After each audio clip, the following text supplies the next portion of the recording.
Hi, my name is Mr. Crone, and this is part of my conceptual physics series. In this video, we're going to take a look at how we can measure the motion of an object. And when I say measure the motion of an object, I mean with a number, a numerical value. Now, that might seem like that's really obvious, that that's something you've already done. You know how to measure how far something has moved. I'm sure you've probably used different mapping programs online, and they told you how far away the destination that you were traveling to was. But it turns out there is actually another way to do it. And so I want to just make it very clear that what you're being given on maps, that's definitely valid. That's a completely legitimate way of thinking about the measuring of the motion. But in other circumstances, that way of measuring the motion of an object, it leaves a little bit to be desired. It doesn't completely explain everything that happened. And so I think the easiest way to understand this is to not start by looking at definitions, but instead let's just look at an example. And in the example, I think you'll see that there are really only two ways in which you can measure the motion of an object. So we're going to look at Elmira. She's going to travel to the east or to the right by 40 meters. Then she'll turn to her left. She'll travel 30 meters to the north, and then turn one more time to the left, and then travel 40 meters to the east. So what are the two ways?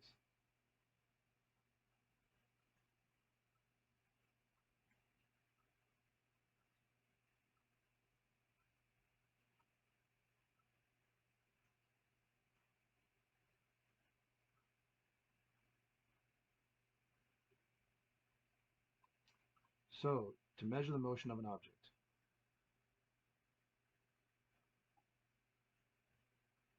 So in the first one, we're going to follow the path, and that's the one you're most familiar with. That's probably not going to be a big surprise. Follow the path. And what I mean by follow the path is we're going to add up all of the motions. So in this case, Elmira moved 40, then she moved another 30. That's a total of 70 so far. And then she moved another 40. I'm going to add that one again. That would give me a total of 110 meters that she has traveled. So this one is called distance. It's probably a word that you've heard before. And the symbol that is used for this one, this is going to seem pretty obvious, is just the lowercase d. Lowercase d. So that's very familiar to you. I don't think I really need to spend a ton of time looking at how you do this. You just simply follow the path.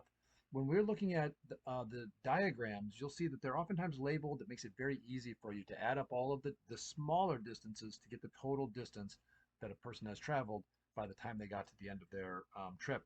But the second way, what's the second way that we could do this? Well, the second way really is more focused not on the path, but more on the result. What happened in the end? So while Elmira definitely traveled 110 meters, she is not 110 meters away from where she started. In fact, she's only 30 meters away from where she started. So while that way of thinking about things may not always be useful, it's certainly valid to say that she traveled quite a distance, but she's not as far away as she traveled because she turned and kind of started to circle back on the original path back to where she started from. So if we instead measure how far away from the starting point, that's the other way of doing it.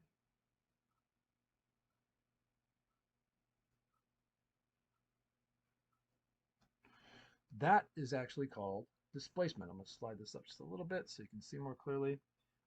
This is called, I'm going to put quotation marks on this. That is called displacement.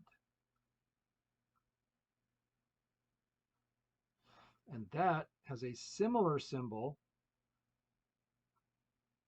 It also uses the letter D, but it puts a little half arrow above the top of it.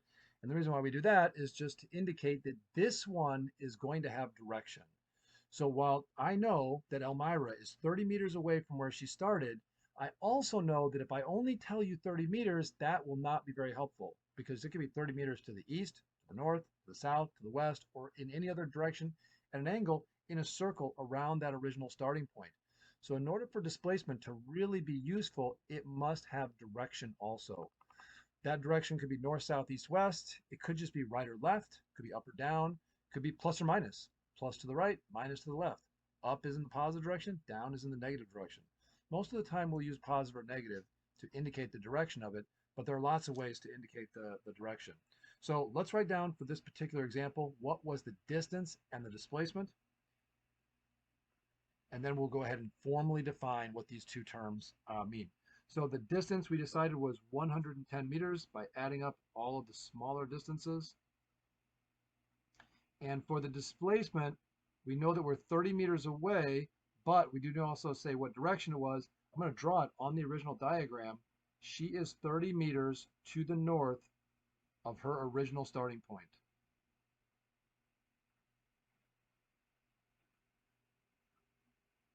Now, distance doesn't really care where you went. All it wants to do is just keep adding no matter what you did. Even if you went around and around in circles, it would just keep adding and adding and adding. But displacement would go back to zero. If she had traveled all the way back to where she started from, then she would not have had any displacement because displacement is simply how far you are from your starting point. So we'll look at two more examples, but let's go ahead and formally define these two important terms. We're going to use these all during the course of this semester. The two important conceptual ways in which you can put a number on how far something moved. So first of all, distance. Distance is simply how far an object has traveled. Let's say it this way. How far an object travels when measured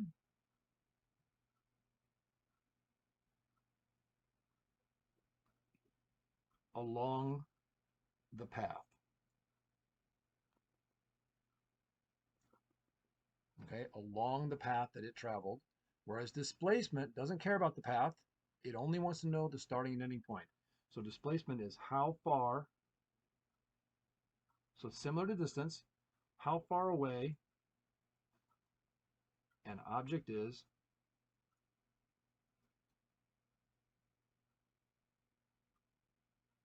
from its starting point. Now again, that is not going to be very useful to know how far away something is from the starting point. Imagine you had rescuers and they were trying to find a plane crash and they said, oh, it's 30 miles away. But that wouldn't really be very helpful because they're not going to be able to tell which direction even to go. So this way of measuring the motion of an object really requires you to give direction in order for it to be complete, whereas distance would not really matter. If you say, listen, you have to travel along this road, and whether it turns left or right or whatever it does, you need to go for 100 miles. Then it won't make any difference if the road was turning or twisting or how far away you end up in the end. All that matters is that you will travel along that path for 100 miles before you come to a stop. So I do want to add for the displacement that this including the direction. You do want to put the direction. And this will not be something that's very difficult for you to do. Okay, so this gives us the basic idea of the different ways of measuring things. Let's just look at two quick examples and that'll finish this up so that you should have a pretty good understanding of the two ways you can do it, and it should not be difficult for you to make these calculations. Let me get rid of this guy and let's take a look at these two examples. Oops. Let's take a look at some blank ones. There we go.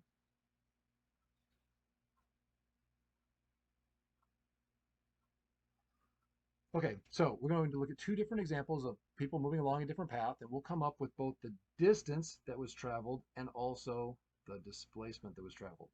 Okay, so again, distance very easy. We're going to add up. So I'm just going to go along piece by piece and just keep adding until I get to the end. So from our starting point, we traveled 7 meters, then another 4, that's 11 so far. We add another 3, that takes us to 14. And then finally, 4 more meters, that takes us to 18 meters. I don't need to give any kind of directional information because distance doesn't keep track of the direction. It doesn't care what direction. It just wants to know how much did you move. Not how far away you are, but how much have you moved. Now, in the case of displacement, it does matter which way that you moved. We are going to move straight to the right or to the east. And as you can see, there's a couple ways we could do this. So first of all, if you notice, there's 4 meters to the south, but then there's also 4 meters to the north. Well, those will cancel out. So we go to the south, we go back to the north. So nothing's going to happen north or south. All the motion is in the eastward direction. There's nothing that cancels out these two motions. And so we moved about 10 meters to the east. Now also you'll find the diagrams are oftentimes on a grid. And in this case, it should be pretty clear that each of these blocks represents 1 meter. So we could simply count from the starting point. 1, 2, 3, 4, 5, 6, 7, 8, 9, 10 meters away. So we are 10 meters to the east. If you said to the right, or if you put a positive sign in front of the 10, I would accept all of those as ways of indicating the direction.